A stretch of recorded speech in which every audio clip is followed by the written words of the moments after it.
Hi, it's Sunday, March 6th, 2016. Today I'm going to be talking about perspective and looking at the bigger picture. I think, everyone needs to do that once in a while. As you can see, the title of my video is Currencies. They're all still sinking. And you might ask, why still? They've been sinking, forever. Well, not forever, but the last 15 years. I'm going to go back to an article I wrote in 2007, in April of 2007, and it was entitled Currencies, They're All Sinking. And it was part two of an article I wrote like in December of 2006. So as you can see, I've been looking at gold for a long time. Actually, I started in 2002 when I bought my first gold coin. So at the time, just to give you some sense of perspective about the price of gold in various currencies, the dollar price of gold was 684. So you know where it is today, 1260.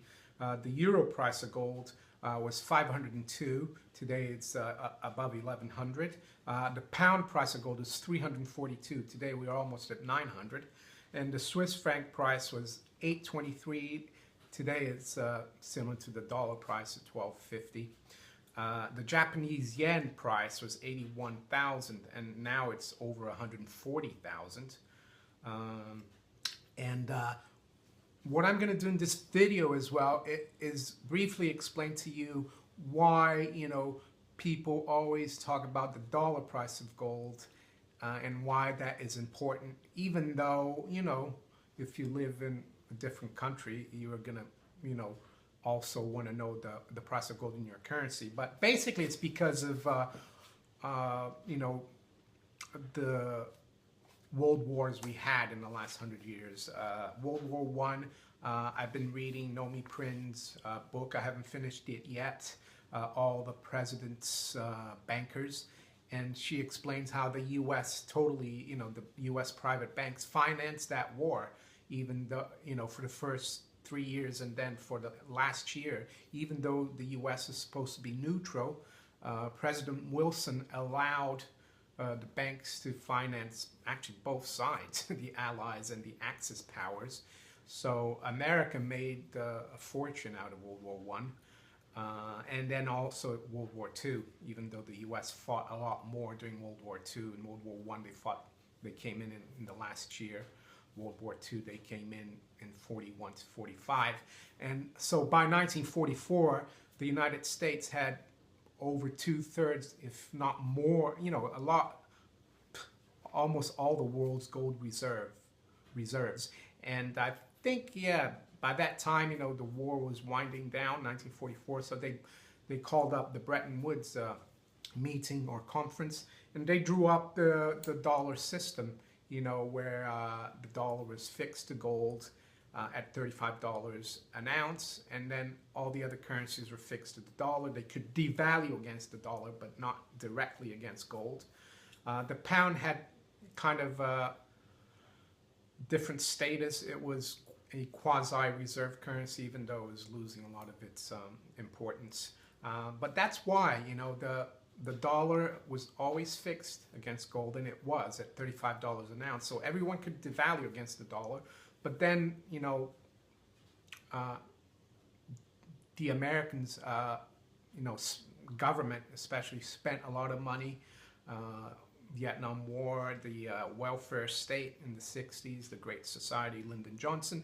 And by 1968, there were problems already. And the London Gold Pool, which was an overt group of central banks operating out of London, including the Fed, trying to keep the price of dollar price of gold at 35.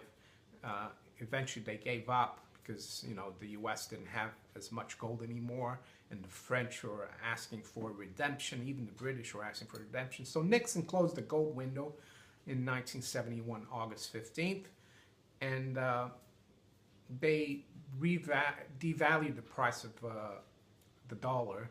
They devalued the dollar against gold to eventually to 42.22. That's still the official price of gold in the Federal Reserve's balance sheet, $42.22. But then, it floated the price of gold, and it's been a one-way street with corrections, of course. From 1980 to 2000, it was a bear market, but since 2000, 2001, we've been in a bull market. And so, yeah, and the reason I'm talking about this is because I think the only way to fix the system is because we all know that what the central banks have done since 2008, 2009 has not worked. Global economy is in shambles, in my opinion. U.S. economy, we see phony numbers like the Bureau of Labor Statistic numbers, but we know that there's like 100 million people that are out of work in the States, and a lot of the jobs have been created are part-time, minimum wage jobs. So, and you look at all the other emerging markets, China is slowing down.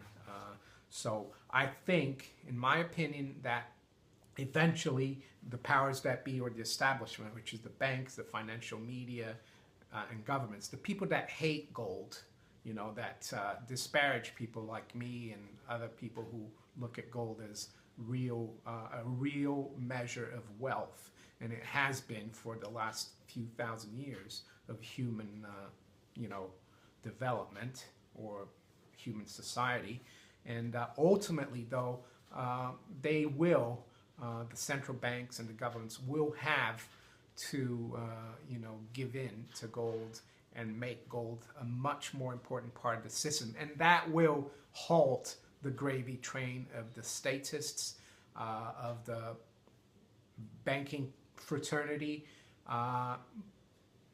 because gold is a discipline to the monetary system, and it measures real wealth, so it would be a lot harder to finance the welfare state in the West, to finance the wars that the West are involved in, or the interventions worldwide. So I think they will ultimately have to do that, unless they want us to go back to like the Dark Ages and destroy the modern indirect exchange economic system, which has made societies throughout the world wealthier than anyone could ever imagine 200 years ago. I know there's a lot of poverty in the world still, but that's a different story. So that's why I think ultimately, and I think it's starting right now, they'll have to kind of devalue the dollar greatly against gold to bring confidence back into the system, because all this printed money and easy credit of the last few years hasn't worked, and it's losing credibility. After all, credit comes from to believe in Latin. So, yeah, I think it's just as normal as night and day. Gold will reassert itself as a measure of value. So, finishing that explanation now, I'll look now again at the bigger picture and link it into the title of this video, which is "They're All Still Sinking," and I'm going to look at some major currencies. And I took information for this from kitco.com and also from the LBMA website for the dollar price. So looking at the different currencies, Aussie dollar, it's 16.91, the gold price, up 11.79% in 1 year. So Aussie dollar has been sinking for the last year after, the powers that be did everything to kind of fix the system and keep people confident about the system from, 2011 to roughly beginning of last year, as you can see. In 10 years, the price of gold in Aussie dollars has gone up $951, or up 128%. Brazilian real, 4,732. That's up 32.6% in the last year. And in 10 years, it's up 303%, the price of gold in Brazilian real. British pound, 8.85. It closed on Friday, sorry. It's up 13.93% in the last year. It's up a lot more in the last 3 months, but that's another story. In 10 years is up 572 pounds, or up 183%. Canadian dollar, 1676, up 13.65% in 1 year. Up 1,048 in 10 years, the price of gold in Canadian dollar, or 166.85%. Chinese yuan, alongside the Swiss franc, as you'll see later, it's the second best major currency in terms of doing well against gold. Even though it has lost against gold, it's at 8,183 yuan, up 11.98% in the last year, up 87.5% in 10 years. So yeah, that's the devaluation of the yuan there against gold. The euro is at 11.43, up 6.13% in the last year. 687 euros up in the last 10 years, and 151% against the euro. The dollar price of gold, I've taken the LBMA PM fix from Friday, March 4th. It was 1277.50, so that's up 6.5% in the last 12 months, and in 10 years up $712, or up 126%. Indian rupee, 84,268, up 15.4% annually. Up 60,204 rupee in the last 10 years, or 250%. I guess you can understand why now the Indian public, buy a lot of gold. The Japanese yen is at 143,222 yen, up only 1.4% though in the last 12 months. So Japanese central bank must be kicking itself. They, after all their shenanigans, they can't seem to get their currency to devalue. And it's up almost 80,000 yen in the last 10 years, or 124%. Mexican peso, 22,350, up 23.4% in the last year. Up 16,500 pesos in the last 10 years, or 283%.